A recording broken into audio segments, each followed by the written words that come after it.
तापमानात सतत बदल होतोय आणि त्याच संदर्भात ही बातमी आहे। पुढील 3 तासात मुंबईसह उपनगरात पावसाचा अलर्ट देण्यात आलेला आहे। कुठे कुठे तर पालघर, रायगड, ठाण्यासह काही भागात पावसाचा अलर्ट देण्यात आलेला आहे। मुंबईसह परिसरात पुढील 3 तासात पावसाची शक्यता हवामान खात्याकडून वर्तवण्यात आलेली आहे।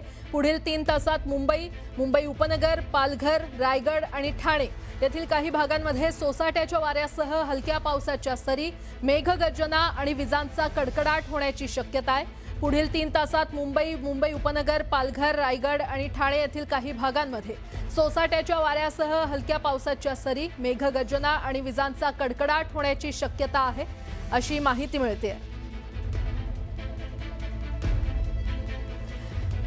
नवी मुंबईमध्ये सकाळपासून जोरदार पावसाची सुरुवात झालेली आहे। गेल्या काही दिवसांपासून प्रचंड उकाड्याने हैराण झालेल्या नागरिकांना अखेर आज सकाळपासून सुरू झालेल्या पावसाने दिलासा मिळालेला आहे। पहाटेपासूनच या ठिकाणी ढगाळ वातावरण निर्माण झालेलं आहे। सकाळपासूनच शहरातील विविध भागांमध्ये जोरदार पावसाची नोंद झाली आहे आणि या पावसामुळे वातावरणात गारवा निर्माण झाला असून उष्णतेचा तडाखा कमी झालाय। सकाळच्या सुमारासच ढग दाटून आल्याने दिवसभर पावसाची शक्यता वर्तवली जाते। हवामान खात्याकडून देखील आधीच पावसाचा अंदाज वर्तवण्यात आला होता। त्यानुसार आज सकाळपासूनच विजेच्या कडकडाटासह पावसाची दमदार सुरुवात झालेली आहे।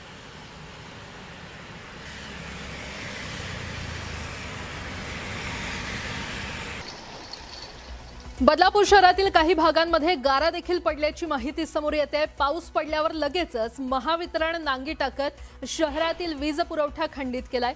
पाऊस थांबल्यानंतरही हा वीज पुरवठा 1 तासानंतर सुरळीत करण्यात आलेला नाही आणि दुसरीकडे नवी मुंबईतही सकाळपासून पावसाला सुरुवात झालेली आहे। दरम्यान उकाड्यापासून हैराण झालेल्या नागरिकांना काही प्रमाणात दिलासा मिळालाय। गेल्या काही दिवसांपासून प्रचंड उकाड्याने हैराण झालेल्या नागरिकांना अखेर आज सकाळपासून सुरू झालेल्या पावसाने दिलासा मिळालाय। पहाटेपासूनच आकाश ढगाळ झालं असून शहरातील विविध भागांमध्ये जोरदार पावसाची नोंद झालेली आहे।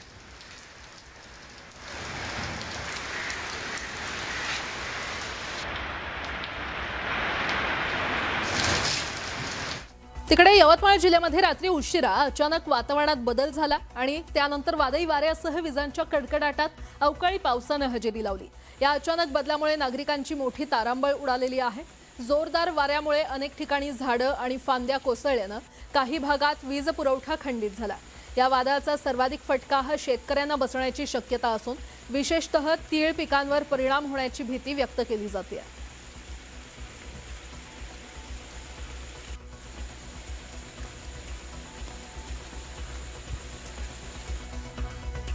तिकडे कर्जत तालुक्यामध्ये पहाटेपासूनच ढगाळ वातावरण पाहायला मिळतंय। ढगांचा गडगडाट सुरू असून पावसाचा अंदाज व्यक्त केला जातोय।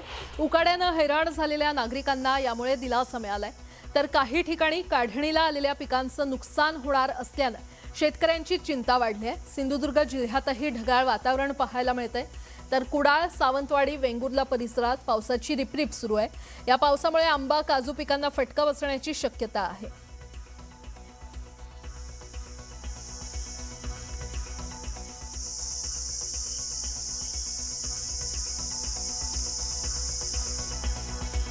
बातमी अलिबागमधून। अलिबाग तालुक्याच्या काही भागात आज सकाळी रिमझिम पाऊस बरसलेला आहे आणि या पावसाचा जनजीवनावर फारसा परिणाम झाला नसला तरी शाळेत जाणाऱ्या विद्यार्थ्यांची काहीशी गैरसोय झालेली आहे। रायगडसह कोकण, मुंबई परिसरात अवकाळी पावसाचा अंदाज हवामान खात्याने वर्तवलेला आहे।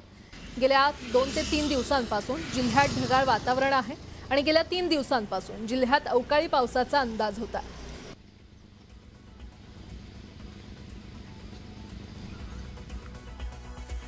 वर्धा हा देशातला सर्वाधिक उष्ण जिल्हा म्हणून नोंद झालेला आहे। 2 दिवस जिल्ह्यात तापमान 45 अंशांवर होतं। आता ढगाळ वातावरणामुळे मोठ्या प्रमाणात उकाडा वाढलेला आहे। या उकाड्याने वयोवृद्ध आणि बालकांना उष्माघाताचा फटका बसण्याची शक्यता आहे। देशातील सर्वात उष्ण शहर म्हणून वर्ध्याची नोंद झाली आहे। वर्ध्याचं जे तापमान आहे 45 अंश सेल्सिअसवर गेलं, त्यामुळे मोठ्या प्रमाणात वर्धेकर जे आहे ते होरपळून निघाले आहे। आता कुठं मात्र पावसाचा अलर्ट दिला आहे, गारपिटीचा अलर्ट दिला आहे, मात्र त्यामुळे कुठेतरी ढगाळ वातावरण निर्माण झालं आहे। मात्र या ढगाळ वातावरणामुळे आणि वाढलेल्या तापमानामुळे जो उकाडा निर्माण झाला आहे त्याचा फटका जो आहे तो वृद्ध आणि जे बालक आहे यांना बसण्याची शक्यता नाकारता येत नाही। त्यामुळे आरोग्य विभागाने या वयोवृद्ध आणि बालकांकडे लक्ष देण्याची गरज असल्याचं म्हटलं आहे. एकंदरीतच पाहता येत्या 2 दिवसात पाऊस पडण्याची शक्यता हवामान विभागाने वर्तविली आहे. मात्र अजून जर बघितलं तर वर्धेच्या रस्त्यावर अशा विरळ पद्धतीने जे वाहन चालक आहे ते बाहेर निघताना दिसत आहे. ते सुद्धा डोक्याला बांधूनच बाहेर पडताना दिसत आहे. इतक्या मोठ्या प्रमाणात हा जो उकाडा निर्माण झाला आहे त्यामुळे याचा फटका जो आहे तो सामान्य नागरिकांना बसण्याची शक्यता नाकारता येत आहे. त्यामुळे सामान्य नागरिकांनी आपल्या तब्येतीची काळजी घ्या, आरोग्याची काळजी घ्या आणि नंतरच बाहेर पडा असं आवाहन सुद्धा प्रशासनाकडून करण्यात आलं आहे. नरेंद्र मते, न्यूज 18 मराठी, वर्धा.